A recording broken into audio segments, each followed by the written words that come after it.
unity, love, and support. Take another long, slow, deep breath. Say, ah. Yeah, just feeling how good and pleasant it is to be in the community of unity. We'll start with a few announcements. I wanted to announce that every year this town does a wonderful thing around Nagasaki and Hiroshima Remembrance Day. Have you ever been to the event that they do in the park? Sometimes it's held in the Japanese garden, and sometimes it's held right toward the front of the park. And many of the years I've spoken at it, and this year they asked me to again to speak at the opening ceremony, which will be on Sunday, August 6th, which is next Sunday, yeah. And the service is at 8 a.m. So I'll be going there first and then coming here after. So I welcome you to join me there. I'm sorry I don't know whether it's in the Japanese garden or the front part of the park this year, but if you don't see it at the front, just go on to the Japanese garden. But it's a wonderful thing to do. This wonderful Japanese women's choir often comes and sings, and a woman who lives here who was in Hiroshima when it all happened often speaks, and it's just and Richard often plays shakuhachi. He has playing this year? Yeah. Good. That's the closing ceremony. Closing ceremony. I think it's the 7th. Okay. So that Sunday morning is the opening. So please come. Let's do that together. Let's pray for peace together. The end of nuclear armaments. We also always have the announcement of our wonderful prayer group that meets on Mondays at 5 o'clock in the back room there. And raise your hands if you are some of the prayer warrior people that meet in that prayer group. Yes. And so these people are available to pray with anybody after church too. If you don't want to go away from here still feeling a burden on your heart, if there's anything that you need to pray personally with someone about, then see one of these prayer warriors. Are there any other announcements anyone can think of? Okay. All right, well we're going to go into creating our sacred space together and then have the blessing of the children after that. I know a lot. Yeah. Arlene, did you have an announcement? The Unity Prayer Day is August 14th. Oh, good. Do you want to say something about that? We've been invited to participate in the Unity Prayer Day, which is August 14th. And we'll talk more about it next week. Okay. It's coming up. It's a way of linking internationally with Unity folks. Okay. Well, we're going to head into creating our sacred space together in a lively but sing-along kind of way. Swing low, sweet chariot. So stand if you feel like it, and let's get into it.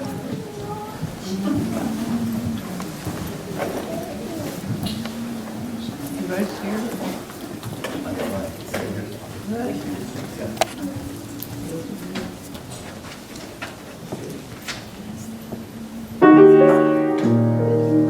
Good morning, good morning. Chariot coming down low, easy to climb into, lay it all down. Swing low, sweet chariot, coming for Mary home. Swing low, sweet chariot, coming for to carry me home. Now I looked over Jordan, and what did I see? Coming for the carry me home. A band of angels coming after me. Coming for to carry me home. Hey,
want to thank you all for being the kind of community that sees the face of God in one another and that comes together every week to gift one another with hope and with fresh vision for what our lives are all about, because it's challenging sometimes to make sense out of these mysterious lives that we live.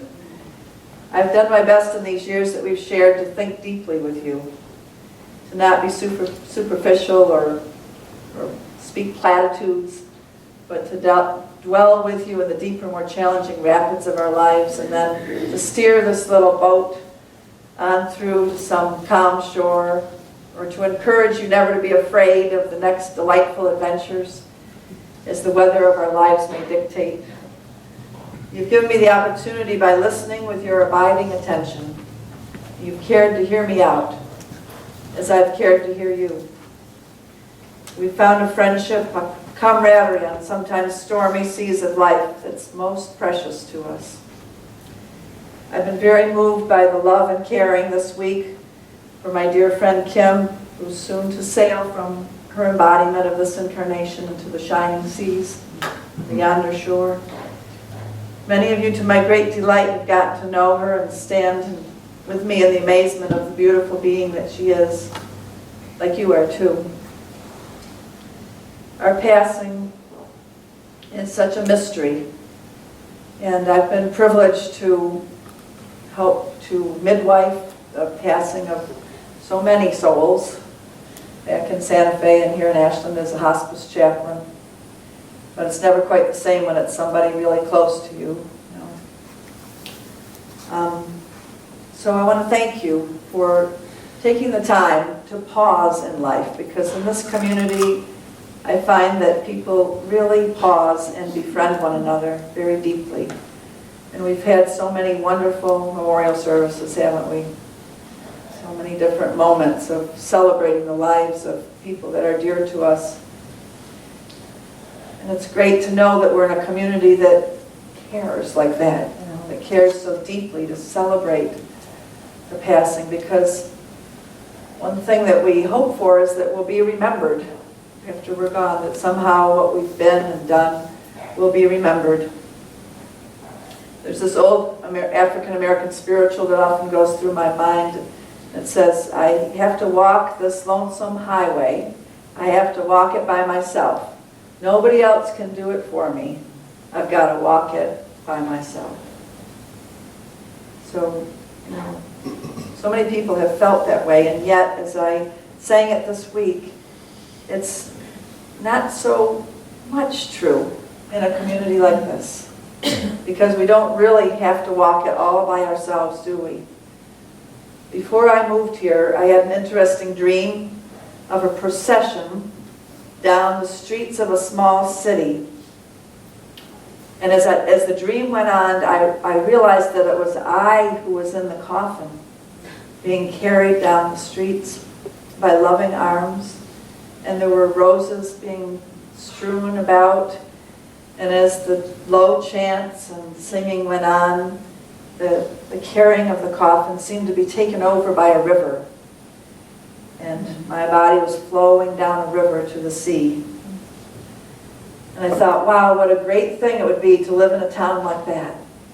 Must be it was in ancient times somewhere. But now I've been privileged to participate in carrying so many dear ones' bodies through our streets. Physically or symbolically, we've carried our beloved ones in the loving arms of many of us out to the mother sea of eternity. Mother, carry me, your child I will always be. Love that song, don't you? So here we're so blessed that we've revived old customs, green burial, Irish wakes, Venezuelan parades of mourning with drums and horns marching through the streets. We've walked the paths of our pathos together and carried one another through to peace over and over again, a peace that goes beyond the grave. We proclaim that there is a love that goes beyond these bodily forms. So today, our time together is in celebration of this fact that we are eternal beings, and that we can be people who actually can welcome impermanence and even celebrate impermanence, knowing that it's bringing the next best thing. If you're new here, I want to tell you something. I was told in the first months that I came to live here, there are potentially more like-minded, true friends of heart here than you'll ever have time to get to know. So I just want to thank all of you friends today. Each in your own way, you've blessed my heart so deeply. You're a treasure to me. And I want to end with a quote here from 2 Corinthians 3:18. Because I've always read this in the past as if it was far in the future, like when we get to heaven. But I think it's really true for us here in our community. And it says, "But we shall all, with unveiled faces, beholding as in a mirror the glory of the Lord, because we're being transformed into the same image from glory to glory, in spirit and in truth." I think we help one another to realize that as we behold the face of God in one another. We are being transformed from glory to glory, in spirit and in truth. We have a great song to help us deepen into this next part, and it's by Sweet Honey in the Rock, and that song about breaths. So just use this song as a calling forth of the ancestors and a celebrating of our community with one another, and that someday we will be ancestors.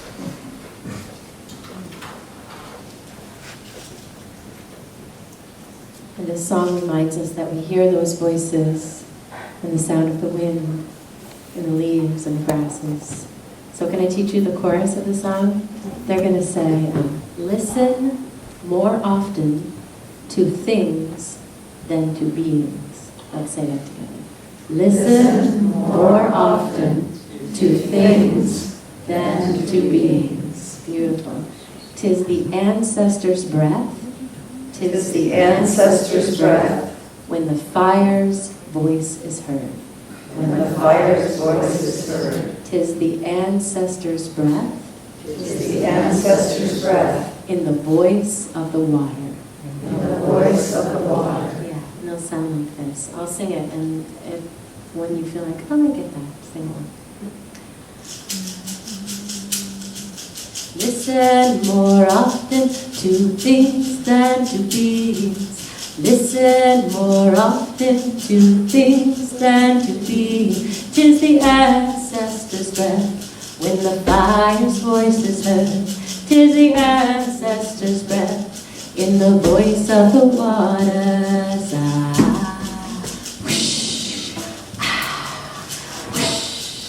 Listen more often to things than to beings. Listen more often to things than to beings. 'Tis the ancestors' breath when the fire's voice is heard. 'Tis the ancestors' breath in the voice of the waters. Oh, you gotta do that part. Stand up and just swing our bodies. And the wind.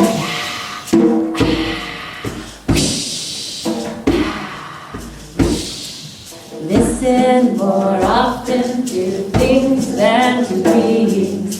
Listen more often to things than to beings. 'Tis the ancestors' breath when the fire's voice is heard. 'Tis the ancestors' breath in the voice of the waters.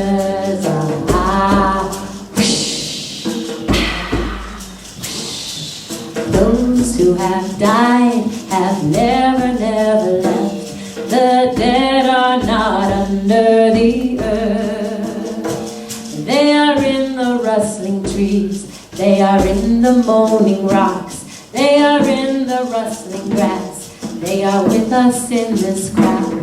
The dead are not under the earth.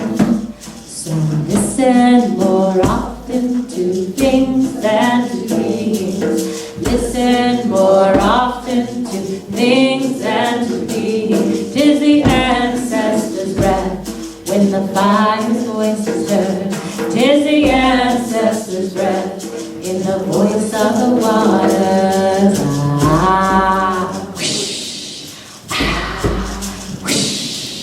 Listen more often to things than to beings.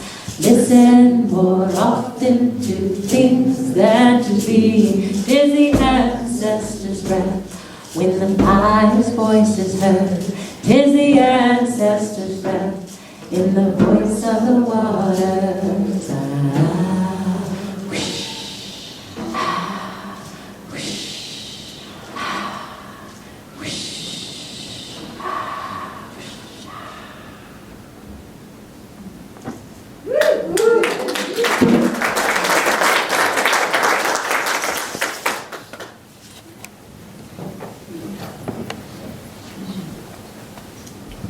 Karen, you called me this week and you didn't even know really what I was, well, you knew, you saw the announcement, but you didn't know all that I was thinking about and feeling this week. And you found this wonderful reading by John O'Donohue.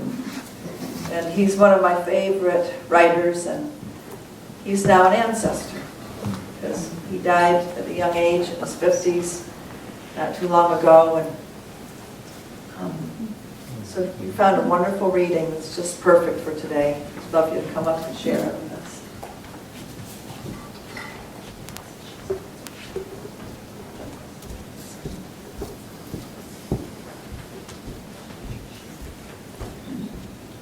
It is strange to be on earth, never knowing what might happen from one moment to the next, never meeting ourselves fully, always on the way, never arriving. But to be here is the greatest adventure imaginable. We are heirs to everything. Possibility beckons permanently. Yet, the greatest mystery resides in the inner world of our mind. Each mind is a different shape and holds a different geography. Consequently, each of us has to inhabit our own soul in order to find out who we are and where the intimacy of our heart touches the world. No one else can tell you. The maps that others have are of no use. Each life must find its own true threshold, that edge where the individual gift fits the outer hunger and where the outer gift fits the inner hunger. But there are times when life sharpens, things come into focus, and gradually you become aware that you are standing before a threshold. There is no way back to where you were before, and there is no way out but through. There is no way back to where you were before, and there is no way out but through.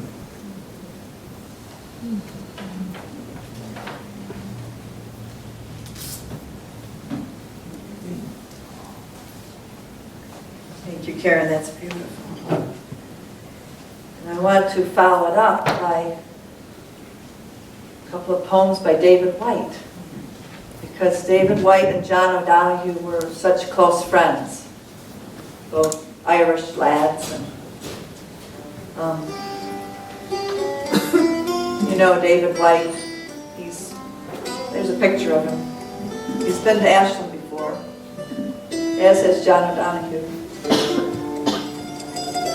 And his poetry, like John's writing, just brings you close to nature. And like the song that Cerise led us in, sometimes when heavy things are going on in our human lives, we've got to go to nature. It's in nature that we get so much insight and comfort, don't you think? So David White wrote this poem called Song for the Salmon. For too many days now I have not written of the sea, nor the rivers, nor the shifting currents we find between the islands. For too many nights now I've not imagined the salmon threading the dark streams of reflected stars. Nor have I dreamt of this longing, nor the lithe swing of the salmon's tail toward dawn. I've not given myself over to the depth to which he goes, to the cargoes of crystal water, cold with salt, nor the enormous plains of ocean swaying beneath the moon. I've not felt the lifted arms of the ocean opening its white hands on the seashore, nor the salted wind, whole and healthy, filling my chest with living air. I've not heard those waves fallen out of heaven onto earth, nor the tumult of sound and the satisfaction of 1,000 miles of ocean giving up its strength on the sand. But now I have spoken to you of that great sea, the ocean of longing that shifts through all of us, the blessed inner star of navigation moving in the dark sky above. And I'm ready, like the young salmon, to leave this river, blessed with hunger, for a great journey on the drawing tide to the sea.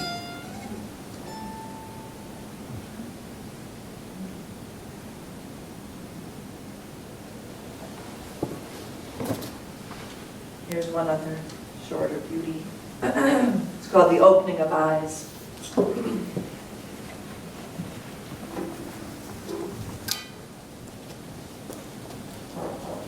That day I saw beneath dark clouds the passing light over the water, and I heard the voice of the world speak out. I knew then, as I had before, life is no passing memory of what has been, nor the remaining pages in a great book waiting to be read.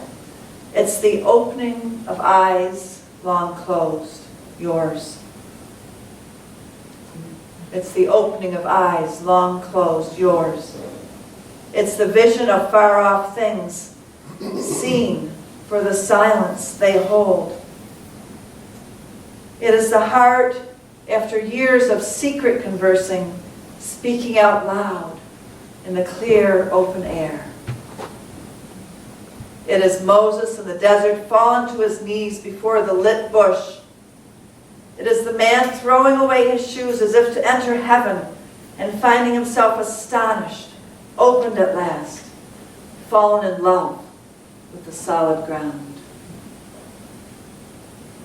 David White always says, a good poem bears reading twice, so I'll read this short one twice.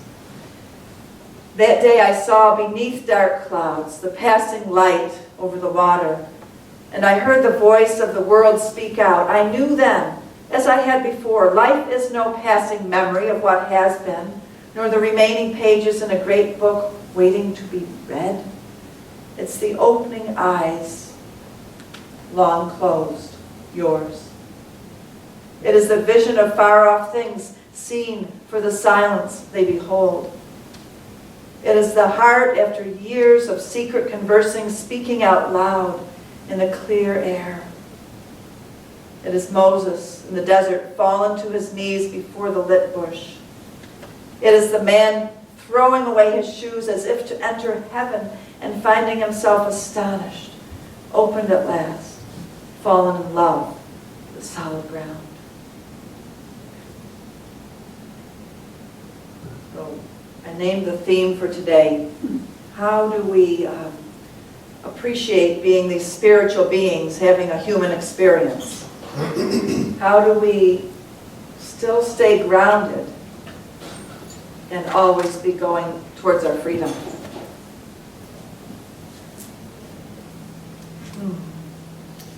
The next beautiful song is by Sarah McLaughlin. And can't wait to hear Cerise do this. Richard.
That was so beautiful. I take that as a vicarious hug from everybody. Thank you. Just wanted you to remember somebody that is dear to you that is maybe on the other side right now. First of all, that memory, bring that person to your heart and mind, because our culture doesn't take quite enough time, I don't think, to periodically remember our loved ones that are on the other side. So right now, in your mind's eye and your heart, just bring somebody to mind that you loved dearly, that just passed over that shore to the other side. And it's just as real, probably a lot more real than here. But it's just such a great mystery. So just take a moment in your heart to picture them, to thank them for being in your life, and to connect with them. Feeling how part of you is there.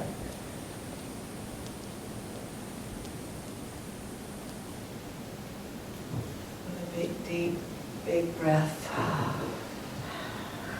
Thankful.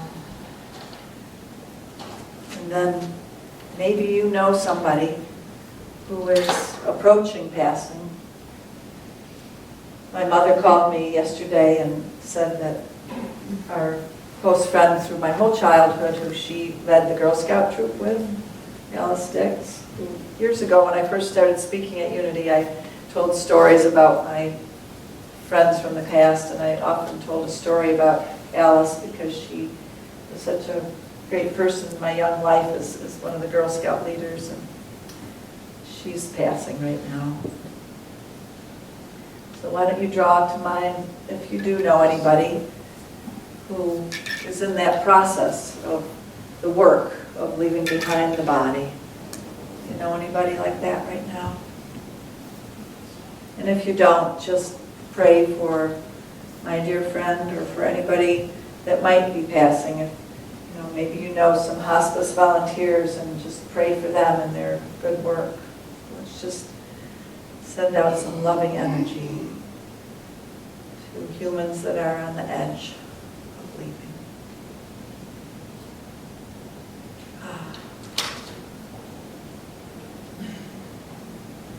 Deep breath. Now, I want you to realize that remembering is something that many of us got taught in our growing up years in taking communion in Christian churches.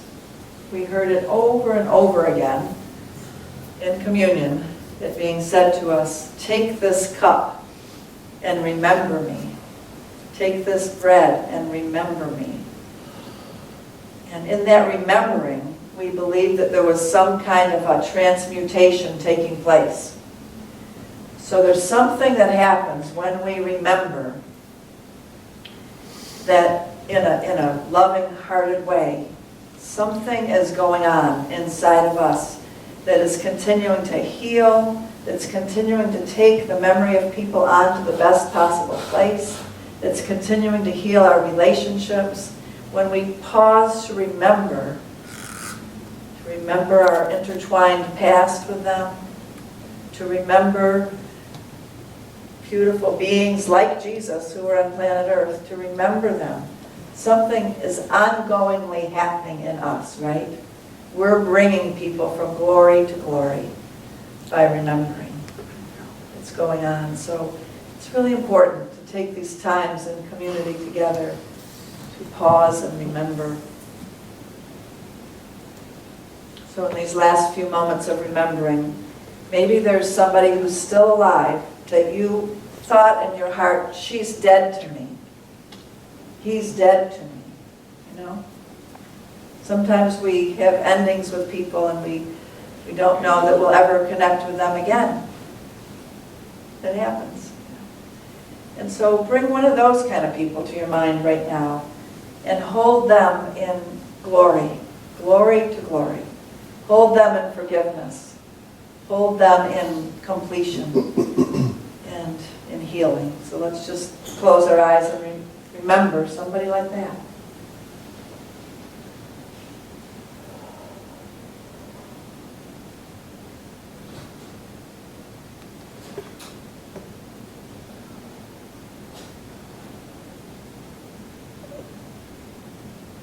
Another deep breath. And release that good work. And Great Spirit, Holy Spirit, we thank you so much that you love us unconditionally, that you love us eternally, that you never give up on us. Maybe through lifetime after lifetime, your love carries us, shapes us, heals us, and keeps moving us on to the next better version of ourselves. So we open our hearts to have your kind of love, your kind of unconditional love, healing us, flowing through us, and blessing people all around us. Open our eyes. Let us be like the salmon, always swimming upstream, swimming with all of our strength towards a completion that we don't even know what it's like there on the other side, but we trust into it. We trust that we're continuously, through everything we go through, heading toward a greater glory. So let's be this. Let's do this. So it is. Amen. And Suresh, you've got another great song for us that's, when we think about this topic of how short life is, what should it lead us to? Treasuring the moments that we've got. Treasuring every day, treasuring the precious moments, this moment right here, looking around this room with these wonderful people, this moment that we've got, treasuring every day. So I want to teach you the words. We're going to say, teach us to treasure each day. Teach us to treasure each day, that we may open our hearts to your wisdom. Teach us to treasure each day. Teach us to treasure each day. Teach us to treasure each day, that we may open our hearts to your wisdom, Lord. Teach us to treasure each day, that we may open our hearts to your wisdom, Lord. Teach us to treasure each day. Teach us to treasure each day. Teach us to treasure each day, that we may open our hearts to your wisdom, Lord. Teach us to treasure each day, that we may open our hearts to your wisdom, Lord. Teach us to treasure each day. Teach us to treasure each day. Teach us to treasure each day, that we may open our hearts to your wisdom, Lord. Teach us to treasure each day, that we may open our hearts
During this week, it's been intense for me to be involved in my ordinary daily life and then step into the other dimension, back and forth. And I've been thinking a lot about the Buddhist teachings on impermanence. Everything is impermanent, right? Even though it seems to be so solid.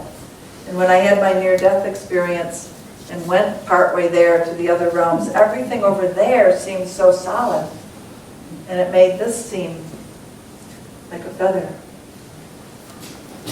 Reminded me of this beautiful Zen poem that I've often said to myself through the years. To what shall I compare this life? To the white wake of a boat rowing away in the early dawn.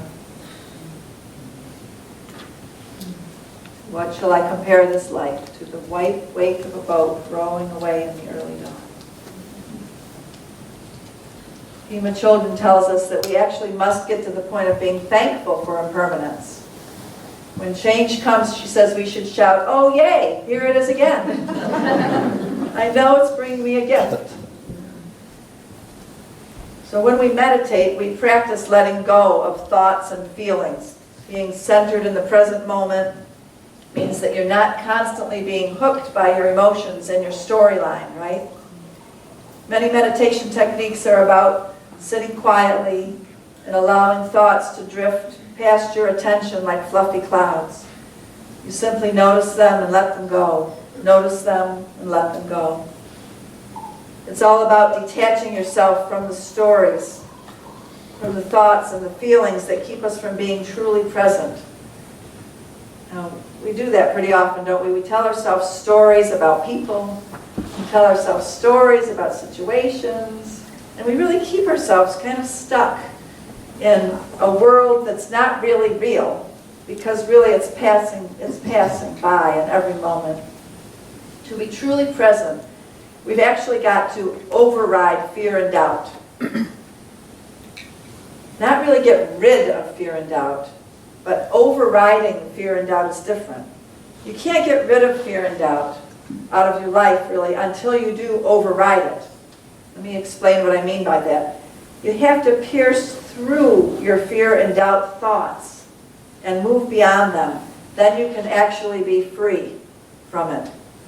Most of us look at fear and doubt when they come up as a scary thing, like a stumbling block. We have to remove the stumbling block, we think, before we can get anywhere. When great teachers from Jesus to Thich Nhat Hanh tell us to leap in our consciousness, they say, be not afraid. Do not fear. Do not fear death. It's actually not that they are saying that we don't sometimes have fears arise, but they're telling us this. You can have fear, but don't be it. Now the Spanish language can help us understand what I'm trying to get at here better than English, because it has different verbs of being. Ser, which is an absolute isness, and then there's the tenere, to have. So in English we say, I am hungry, I am poor, I am 50. As though it's a state of being. You are what you have. But you'd never say that in Spanish. They never say, soy hombre, like I am hunger. They say, tengo hambre, I have hunger. They don't say, I am 50, they say, I have 50 years. Tengo 20 años. I have it 50 years now, then I won't have it. So English is very tricky like this. It's a mutt language, It's a contrived language. It did not even exist in Jesus' day. It's a compilation of languages from all kinds of roots, French, German, Greek, Roman, Latin. The thing we've been realizing in recent times about English is that it's colonialistic. In seminary, it was popular when I was there to study hermeneutics, which means the study of language itself and how it's constructed.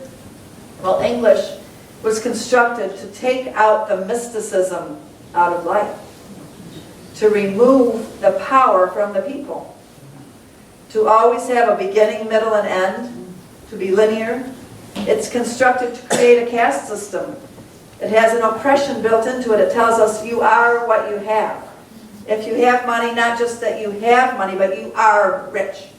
Or if you have little money, you are poor. Not just what you have as a present moment, shortage. Here in New Thought Circles, we don't speak that way. And so we're a little different than the common English language. We need to create reality emotionally and linguistically. We know that. So, like if a person doesn't have money in the present moment, in New Thought Circles, we say that we hold this a little bit differently. Like sometimes someone might come up to me and say, I'm really broke. And I say, well, how about changing that a little bit? And so they say, well, I'm absolutely broke. I say, oh boy, now that's not quite what I meant. You don't want to affirm that. That's not quite it. And it's really not even good enough to say, I have a cash flow shortage, which I put it that way sometimes.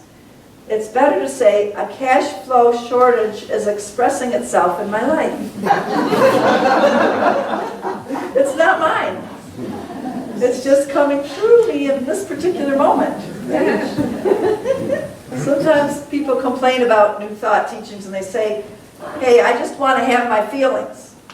If I'm sad, just let me be sad. Yes, we do have to have our feelings to know that we have them. It's very important to be real about what we are feeling when we feel something. We're not asking you to do any kind of spiritual bypass of your feelings, but just don't identify with it as you. Right? From doing years of Vipassana meditation, you learn to become aware of the stuff that comes up in your mind, but not to identify with it. You see it and you let it go, and you bless it on its merry way. Okay?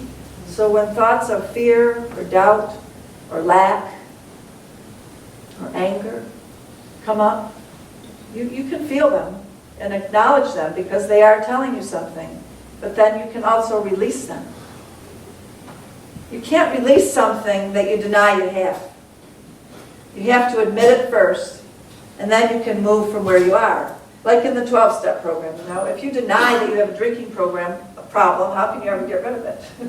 You have to admit the problem, but just don't be it. Don't be the drinking problem. Don't be it.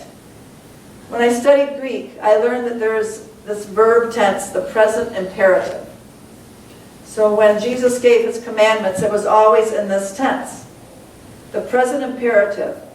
It's telling us to do something in the future continually and repeatedly. So this is how Jesus gave his commandments. Do this continually and repeatedly. So in English, if I say, be still, you don't know if it's really right now or in the future, right? Can you hear that? But in Greek, it makes it very clear when it's spoken in the present imperative. It means do it continuously and repeatedly. So when Jesus said forgive, it didn't mean just now. It meant continuously and repeatedly. When he commanded us to love your neighbor as yourself, continuously and repeatedly. When he said be not afraid, continuously and repeatedly. Interesting thing about this tense, because if it's combined with a negative, be not afraid, it's not only in the future and continuous, but it tells you it's also in the past and that you've already been doing it. Now, I remember when I was studying the present imperative, it was a little confusing, but then I finally got it, you know. If it's a negative, be not afraid, that means you know how not to be afraid. You've already been doing it, and continue and repeat that action, that thought of not being afraid. So that's what Jesus was saying. You know how to do it. It reminds me of in black culture when a mother says to her teenage daughter, girl, don't you be lying to me. So what that implies is we all know you've already been lying. Come on now. It's in the voice of the mother, you know. You've been doing it and you know better, and don't do it now or in the future, continuously and repeatedly. So, be not afraid.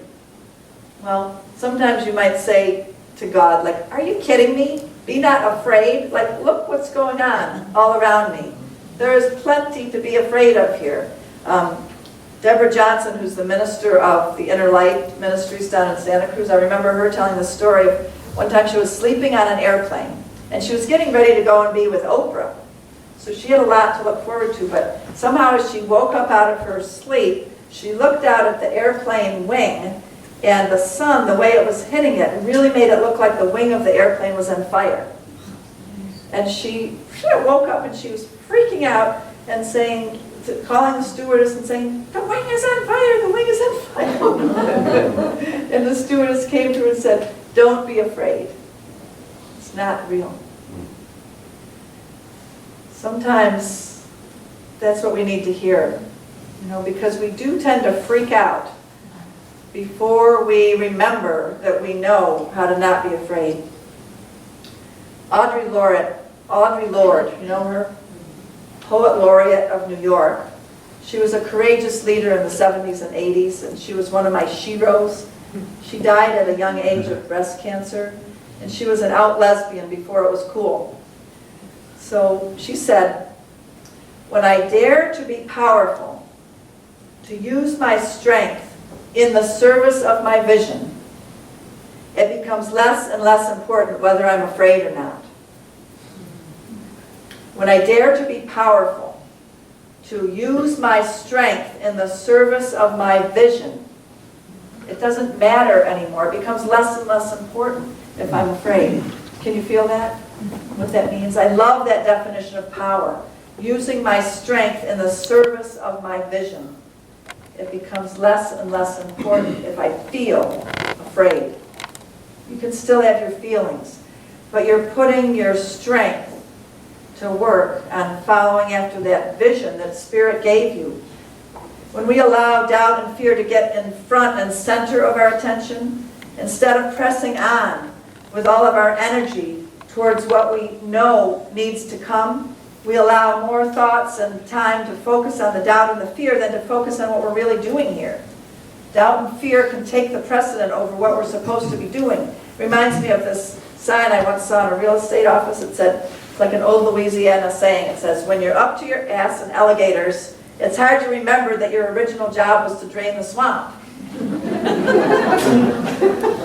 So when fears are swimming in all around us, it's kind of hard sometimes to remember, why am I here? Oh, wait a minute, what was I supposed to be doing? It's hard in this political atmosphere with all the alligators swimming around to remember what our government's really here for, democracy. It's hard when you're in the midst of great pain or great sickness or great need of any kind to remember who we really are, that we're not the sickness, we're not the pain. Sometimes we just have to go ahead and feel and admit the pain, the struggles that we're in, but then keep the faith anyway. You have to override the fear. You have to jump out into the faith that's there all the time. You know how to do it. You've been doing it. After all, when you realize that the root word for doubt in Scripture is separation. Did you know that? There's only one thing really that needs to ever be healed, and that is the fear of separation. A couple weeks ago, every once in a while, my mom, who's coming from a right-wing Christian perspective, hears, like she heard that the Rinpoche from Bhutan was going to be here, and she gets upset about me having a Buddhist thing here. She doesn't know me very well.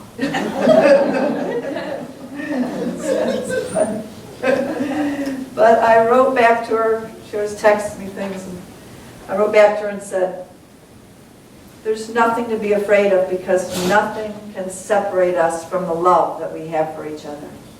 Nothing." I tried that out, and it worked. And she wrote back and she said, "That's really true. Nothing can separate us from the love that we have for each other."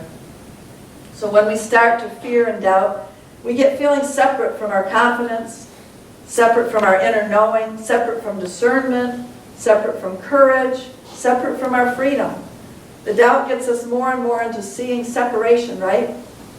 We want to wait to change our thinking till the circumstances change, but it's really the other way around. When we change our perspective and are not afraid, then the circumstances can change. So when I said to my mom, nothing can separate us, the circumstances hadn't changed yet, and it was a brave act to do. But when I said that, then it created that reality. So I'm not telling you to be irresponsible. It's not really that, like not to be real about what needs to change and really change it, but it's really about being more responsible. Because we want to think right and we want to pray what's right, what is best, what is the divine answer, what is the will of the Most High, the highest good. There's always a solution. There's always a way out. If you're so stuck that you can't see your way out, really what needs to change is your vision, your perspective. You need to change where you're standing, where you've placed yourself in relation to what's going on. That's really what prayer is, don't you think? It's about adjusting where we're standing. Step under the waterfall of grace, I often say. Grace is always flowing continuously and repeatedly. Grace is always flowing. When we pray, lots of people think that we're knocking on the door of a God who's asleep, and we have to wake him up. Jostle God.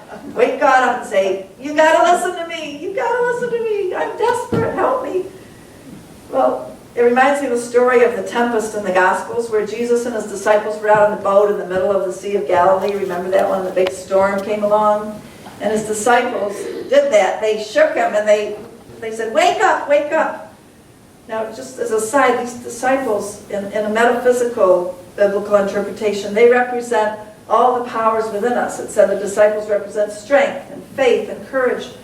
So these weren't just any beings, They were beings that had gifts, that they had qualities growing in them, just like you do. But they forgot when the storm was all around them, and they screamed out in their fear. 3 or 4 times, the scripture says. And then finally Jesus woke up and he said, be not afraid. And he was speaking to the choir, so to speak, to his own disciples. And a lot of times when I talk about this, I feel like that too. Like I'm speaking to you who know this. You know how to be not afraid. And yet we need to remember. And so when they called out to him in the storm, they weren't calling out to him to save him. They didn't say, wake up, Jesus, to save us. You know what they said? They said, how can you be sleeping? Don't you care that we're perishing? So they were freaking out, and they wanted him to be with them in their freak out. They wanted him to indulge with them, with a part of them that was getting some kind of secondary gains out of being victims. So lots of times that's what we want when we're being afraid. We want people to side up with that part of us that's being a victim and forgetting who we really are. But your Christ consciousness self, your Buddha mind, is not freaking out in the storms of life. That higher consciousness part of you is doing just fine and is resting peacefully all the time, right there in the midst of the storms. Your God part is resting. Your God part is saying, don't be afraid. You know how to do this. So Jesus stood there before them, and the next thing he did was, it says, he rebuked the storm. Rebuke. It's an important word that we don't use very often, especially in modern times, like in spiral dynamics, we're like the green mean, and we don't like to rebuke anybody. But rebuke means to deny something its power. So when you rebuke, you take your power back. To rebuke is to deny something its power. So rebuking is really important. It's like saying something's gotten out of control here. Calm down. Sit down. Sit down. I want my power back. So it seems like maybe we need to do a lot of rebuking in face of some of the things that are going on in our country. In the unity form of prayer, we rebuke. Here's what the unity form of prayer says. We deny that something appears to be so real that it has any power to keep us from the love or the truth of God. So that's a rebuking. We deny that anything can keep us from the democracy that this country was founded on. This is not a head in the sand approach. It's not that kind of denial. It's really, you can't get from here to there without the rebuke. At some point you have to say, we are not powerless. We are not lost. We are not hopeless. We are not having some big mistake right now. We're facing into the appearance square on, face to face. We're looking at our shadow, and we're not running from it anymore. The time comes to stop running and to turn around and to rebuke, to stop wallowing in the pity and trying to get others out there to be with us in a victim mode, but to stand there and say, I rebuke you. Because we have to remember that everything is energy. Nothing is absolute, and energy is always changing. It's a fact till it's not. It could be a cancer. It could be a financial need. It's a fact till it's not. Fact does not mean it's forever. It's not forever. It's just what's expressing now that can feel like a big scary thing. Yes, cancer. It can even take our bodily life away. But we have the perspective of eternal life. It's here and now, and then it won't be. You are in this room now. This is just a reminder when we think about it. We're in this room now, and in a little while we won't be here.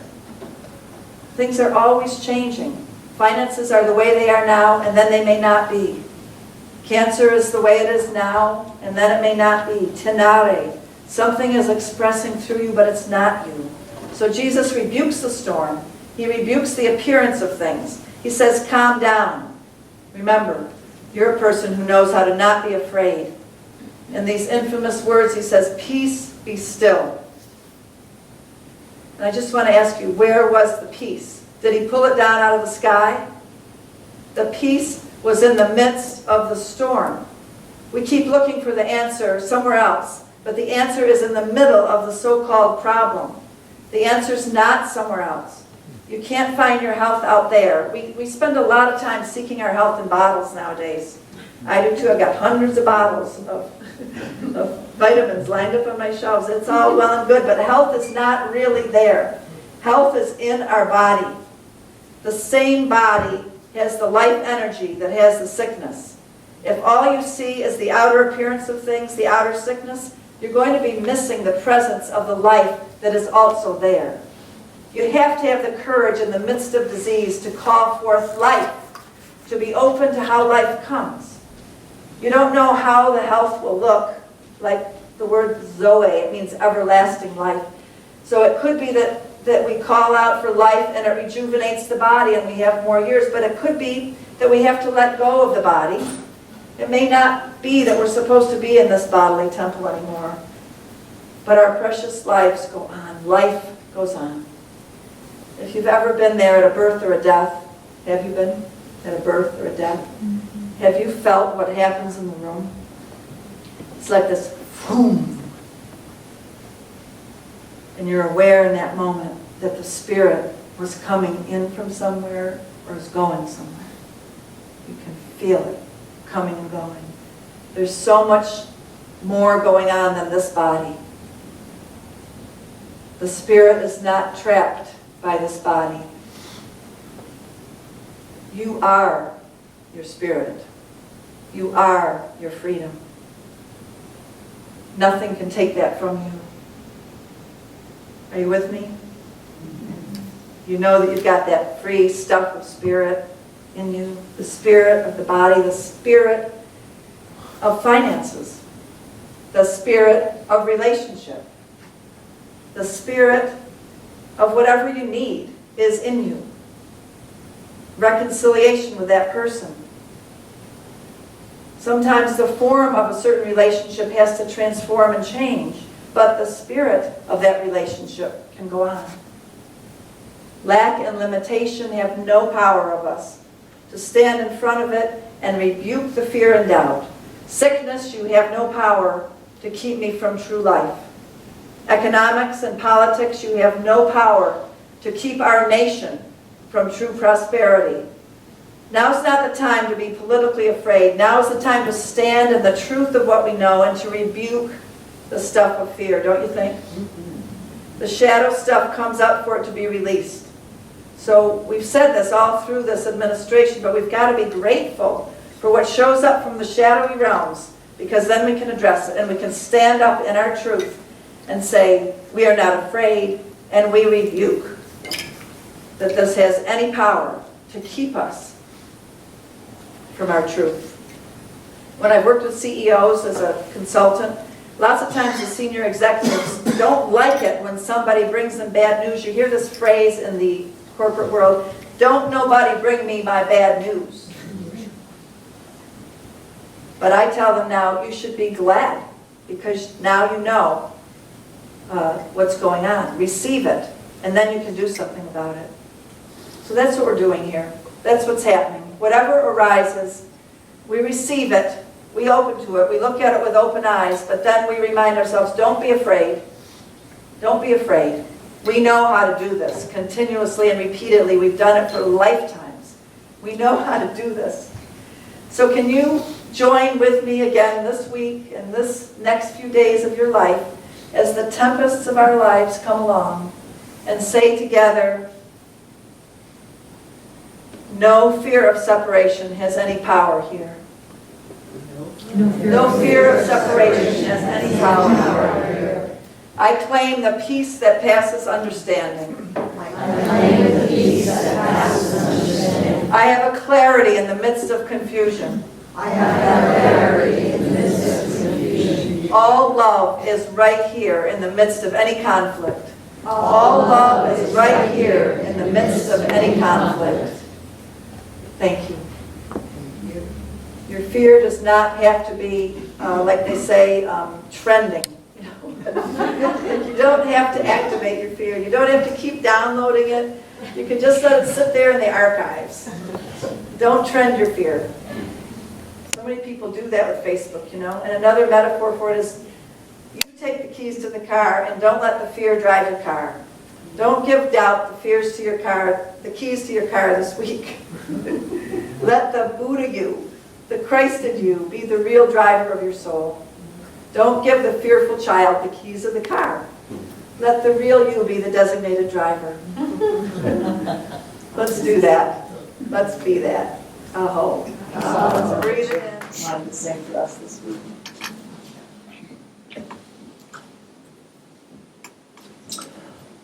Days grow short when you reach December. And these precious days I spend with you.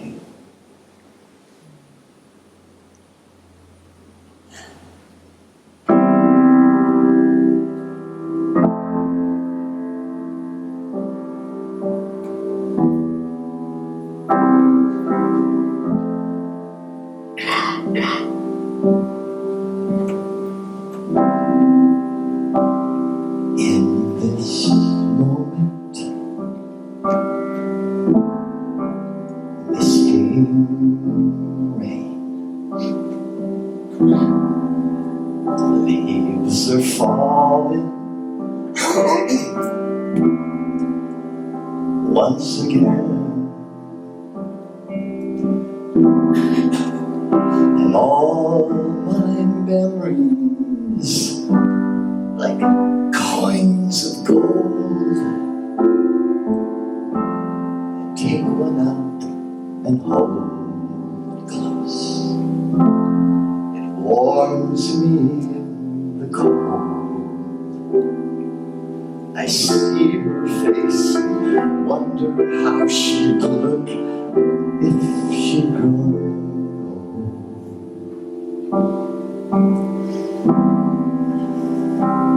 Precious colors, autumn song. The light is fading, the call is strong, for I've grown weary of travelers' tales and the thrill of new horizons is gone a little stale.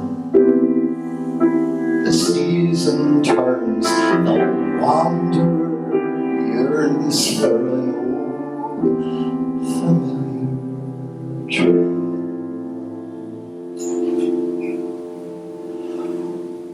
Follow the sun, the water's growing calmer.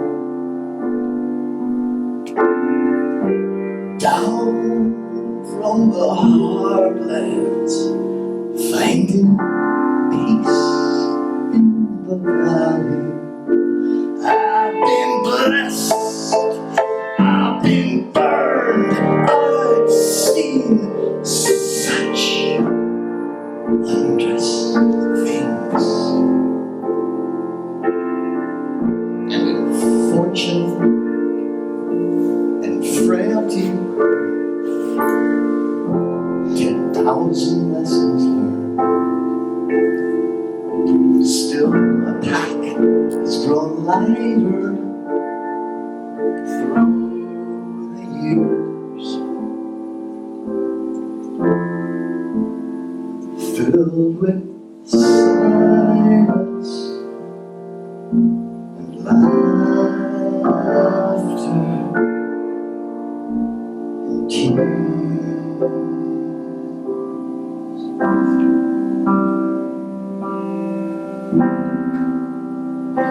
Snowflake falling as a raven calls.